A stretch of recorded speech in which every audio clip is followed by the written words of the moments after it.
Hi friends, video నచ్చినట్లయితే like మాత్రం మర్చిపోకండి. సాక్ష్యాలను చూసి అప్పుడు వెంటనే జడ్జి నిర్ణయం తీసుకుంటాడు.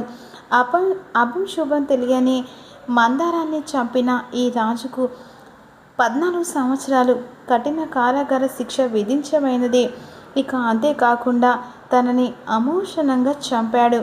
పాపం పుణ్యం ఎరగని మందారాన్ని చంపినందుకే ఈ శిక్ష ఇక కోర్టు తరపున రాజుకు విధించబడును అని చెప్పేసి జడ్జి ఈ విధంగా అనౌన్స్ చేస్తూ ఉంటాడు. అప్పుడు ఆ మాట విని విజయాంబిక, దీపక్ మాత్రం ఇక సంతోషపడుతూ ఉంటారు. ఆ మాట విని ముత్యాలు ఒక్కసారిగా బాధపడుతూ ఉంటుంది. ఈలోపు కఠిన కారాగార శిక్ష విధించాలని చెప్పేసి కోర్టు తీర్పు ద్వారా అలా రాస్తున్న జడ్జి గారు వెంటనే రూప వచ్చి సాక్ష్యం దొరికింది జడ్జి గారు అని చెప్పేసి అంటూ మందారాన్ని ఇక ఎంట్రీ చేస్తుంది. అప్పుడు వెంటనే మందారాన్ని చూసి అందరూ షాకే చూస్తూ ఉంటారు. ఒకసారిగా మందారాన్ని చూసి అందరూ షాకే చూస్తుండగా ఇక విజయాంబిక, దీపక్ కాస్త కంగారు పడిపోతూ ఉంటారు. ఇక జడ్జి మాత్రం షాకే చూస్తూ ఉంటారు. ఏంటి, తను చనిపోయిందని ఇక్కడ కోర్టు ద్వారా ఏకంగా శిక్ష పడేలా ఇదంతా జరిగిన తర్వాత తిను ఎలా బ్రతికొచ్చిందని చెప్పేసి జడ్జి అడుగుతూ ఉంటారు. ఇక నేను చనిపోలేదు, చంపబడ్డాను, అది ఎవరో చేశారు కూడా నాకు తెలుసు జడ్జి గారు. అన్యాయంగా రాజన్న ఇక నన్ను చంపాడని చెప్పేసి మీరు కోర్టు ద్వారా తనకి శిక్ష విధిస్తున్నాడు. అందుకు తను నా ప్రాణాలు కాపాడేవాడు, కానీ అన్న నా ప్రాణాలు తీసేంత దుర్మార్గుడు కాదు. అసలు ఏం జరిగింది, నువ్వు ఎలా బ్రతికావు, నువ్వు చచ్చిపోయేవారని చెప్పేసి ఇక నీ భర్త దీపక్ కోర్టులో కేసు వేశాడు కదా అని చెప్పేసి విధంగా అంటూ ఉంటాడు. కోర్టులో కేసు వేసిన ఆ దీపకే నన్ను చంపడానికి ట్రై చేశాడని చెప్పేసి ఈ విధంగా అంటుండగా అందరూ షాకే చూస్తూ ఉంటారు. సూర్యప్రతాప్ కూడా షాక్ అయిపోతాడు. ఏంటమ్మా నువ్వు ఏం మాట్లాడుతున్నావు, ఏది మాట్లాడాలనుకున్నా ఇక నువ్వు బోన్లోకి వచ్చి మాట్లాడని చెప్పేసి ఈ విధంగా అంటూ ఉంటారు.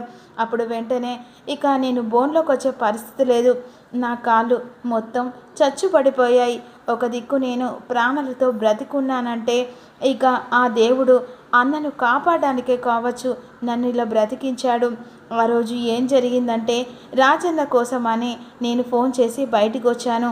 అది పెళ్ళి ఆపడానికి, రాజన్న కలవడానికి బయటకు వచ్చిన నన్ను చూసిన దీపక్ బాబు ఇక అదే మంచి ఛాన్స్ అని చెప్పేసి ఇక నన్ను చంపడానికి నా వెనకాల వచ్చాడు. అదే సమయానికి రాజన్న ఫోన్ చేశాను కదా, రాజన్న కూడా అదే సమయానికి అటువైపుగా వస్తూ ఉన్నాడు. ఈలోపు దీపక్ బాబు అదే మంచి ఛాన్స్ రాజు మీదకి ఇక ఎలాగైనా మందారాన్ని చంపి ఇక రాజుకు శిక్ష పడేలా చేశాడు. అంతేకాకుండా నన్ను వెనుక నుంచెలొచ్చి ఇక పొడిచి చంపేశాడు. అదే సమయానికి అక్కడి నుంచి దీపక్ బాబు తప్పించుకున్నాడు. ఇక నేను రాజన్న అని చెప్పేసి పిలుస్తుండగా రాజన్న వచ్చి నన్ను కాపాడే సమయంలో నా కడుపులో కుచ్చుకున్న ఆ కత్తిపోటును తీస్తుండగా సడుగున నేను స్పృహ తప్పి కింద పడిపోయాను.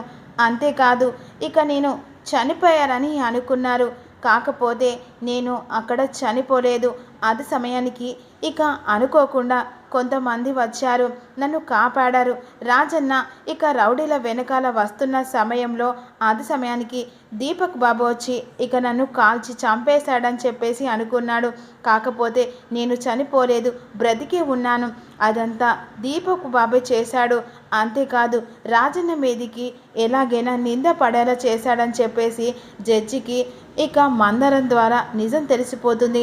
అప్పుడు ఉగ్ర రూపంలో సూర్యప్రతాప్ దీపక్ వైపు చూస్తూ